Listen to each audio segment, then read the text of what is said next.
Okay, good morning, everybody. Bill, thank you for the lovely introduction, and thank everybody so far for the presentations. I wish we could have had this in person. I really don't like typing questions out, but this morning, yeah, hopefully the title is going to make sense by the end of this morning's presentation. I think it's going to be a bit of an introduction to how we sort of run or how we've set up and the sort of story so far, I think, of research data service at Newcastle. So to give you a quick overview, there's the carrot, so that's that mystery solved. Yeah, I'm going to talk about our DMP review service, which is the main part of our research data service. It's our main kind of day-to-day service offering, which has, yes, been quite successful in its way. Growing beyond that has led us to sort of have some of the kind of conversations that touch some of the subject matter that Rosie was talking about. Sort of, okay, how do we make this work at this university? Things need to change. How do things happen here? And also I'm going to talk about what probably we're going to try and do, some of the things we're going to try and do next to keep things moving and get things moving in new directions. So, the lovely Newcastle there. The story so far is that 2015, we decided to focus on advocacy of DMPs. We figure everybody's already doing data management, research data management planning. They're probably just not doing it very well or consistently. So if we get involved there on what's already going on and seek to improve that, then we can make ourselves useful.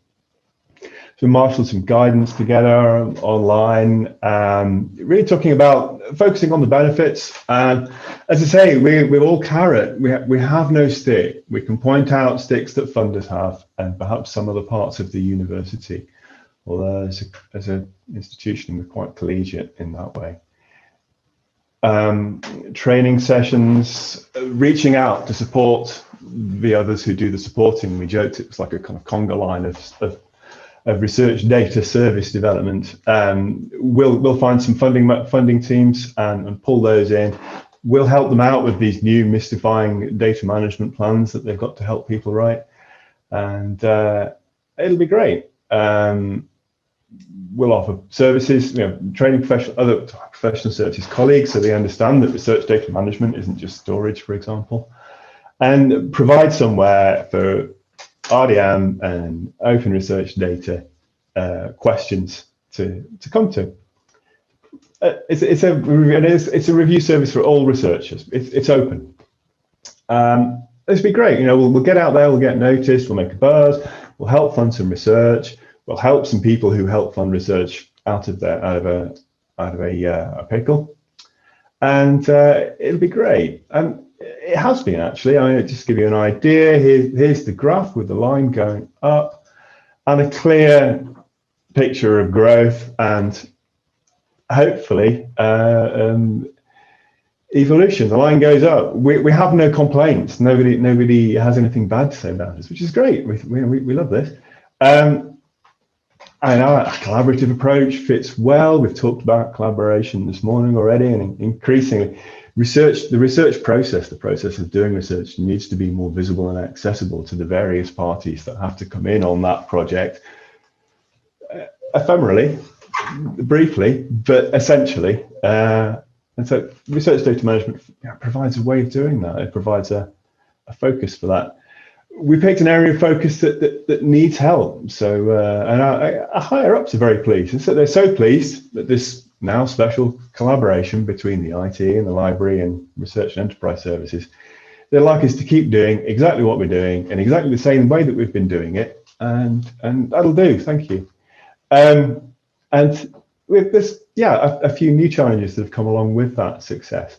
I'm just going to put this into perspective, though. I mean, this is the same graph setting as percentage of the total number of grants submitted. So this is what we're actually, this is the mark we're actually making. So we're reviewing more and more DMPs every year, but really evolution isn't quite what we thought it was. which is it's been disheartening. I think the slow realization that actually we're just getting busier.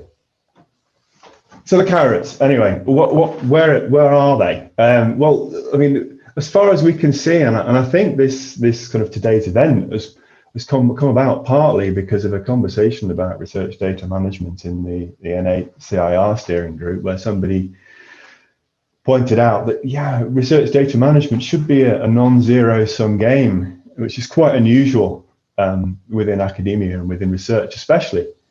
You benefit, I benefit, we benefit, and then it should generate itself. You know, I mean, our original mandate in 2015 was to stop EPSRC's open data expectations from becoming a problem.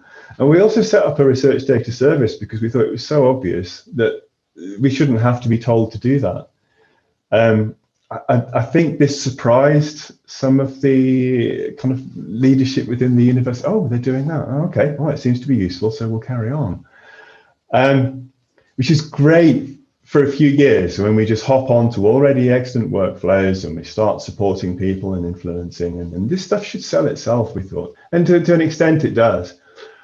Give scattered specialists a common fabric, which I found this is just.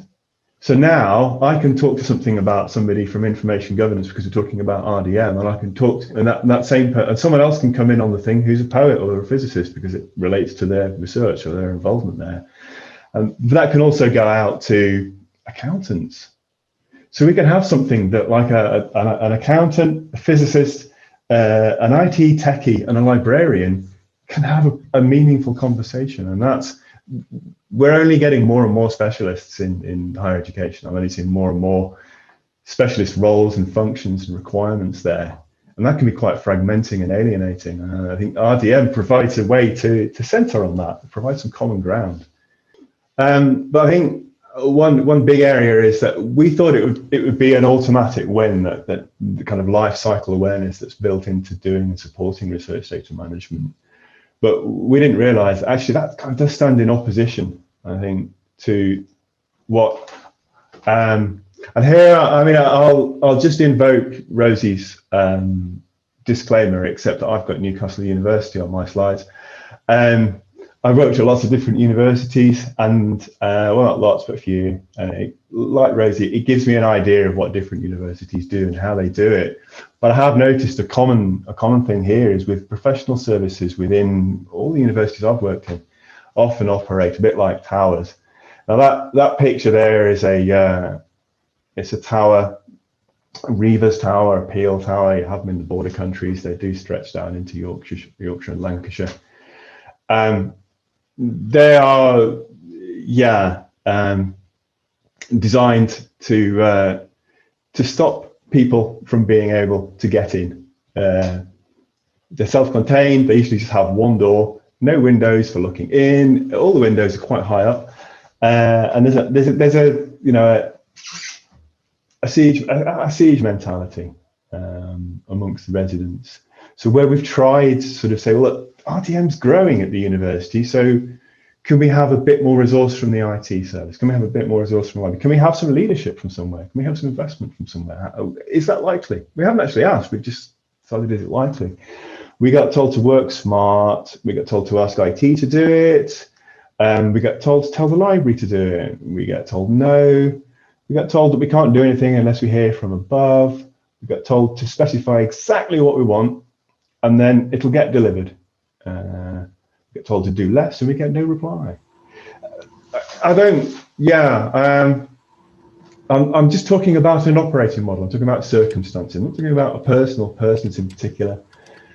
Just bear in mind, this is a working environment that's seeing some pretty significant industrial action taking place over the past couple of years. So I'm having a gripe, but I'm also pointing out that this is what we've got to work with. Our service users and our managers see RDS, the Research Data Service, as a bright, shiny service. And a bit like the Wizard of Oz, if you don't look behind the curtain, then it will be just that.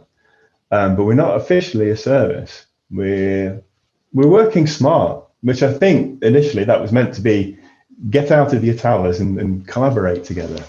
But unfortunately, we're also on our own there. So what are we doing to address that, apart from just sticking in there and as I like to do, try and imagine that I'm working in the early days of much better times. There was an interesting discussion in a RDS, Research Data Service meeting back in the summer, when somebody who previously worked at Manchester said, well, why don't you just make data management plans mandatory like we did at Manchester? Which set the room on fire. It was great. All of the people from professional services in the room came out with their reasons, strongly worded, why this was going to be a bad idea. And I thought, well, okay, so we should at least treat it as a thought experiment. I think, as a psychotherapist might say, there's work here. There's something here. So we're looking at doing that. As I say, one, to say, could it work at Newcastle, which has got questions around research culture there, I think. But also to say, if there were a mandatory DMP button, if Chris Gibson from Manchester were able to kind of productify what he's just talked about and give us the box with the magic button on it, and we press that magic mandatory DMP button, could Newcastle's professional services cope? Obviously we couldn't, but it'd be interesting to see and just sort of get an idea of that. Yeah, there's something there about where research data management education needs to happen the most. A life cycle review, it's again a program, I'm sorry, Manchester, but a university looking at the research data lifecycle, the research project lifecycle, however we want to call it, holistically, which is what Chris and I have been doing. And I think this is the trick that we're trying to achieve, is to get our university to look institutionally and holistically at the research life cycle. I think that would be, there would be so much, so many relatively easy improvements to make there. We've got various other things going on at Newcastle. I think at universities that are quite structured and have programs, you can ride those waves. Those waves at Newcastle tend to be smaller, but they can still be there and they can still be useful. So there's a new Dean of Research Culture and Strategy starting sometime in the new year. I expect they'll be ridiculously busy and might not have time to talk to us, but if they do, that'd be great. Our IT service is undergoing a reorganization called Evolution at the moment, which is a lot of that's built around reorganizing along lines of, well, we have a technical side and we have a very customer-facing business relationship partnery side. Hopefully the partnery side is going to team up with us. We might get squashed by the wheels of progress, but I hope we won't. But thanks, everybody. I mean, the process I've described there, particularly realizing that the world is more complicated than we had thought it was. That's been quite a lot of emotional labor that Chris and I have had to put in to get over that and get over ourselves probably as well, but just to sort of brush ourselves off and say, okay, what next? And writing this presentation has been quite a good way of finding anodyne words to discuss this. I was going to try and see if I could find come up with the right road plan for warning bridge burning in ahead, but hopefully I haven't done any. Really, as I say, just putting out some of our experience and knowledge there to see if it resonates with anybody else in the group. And thanks very much. Thank you.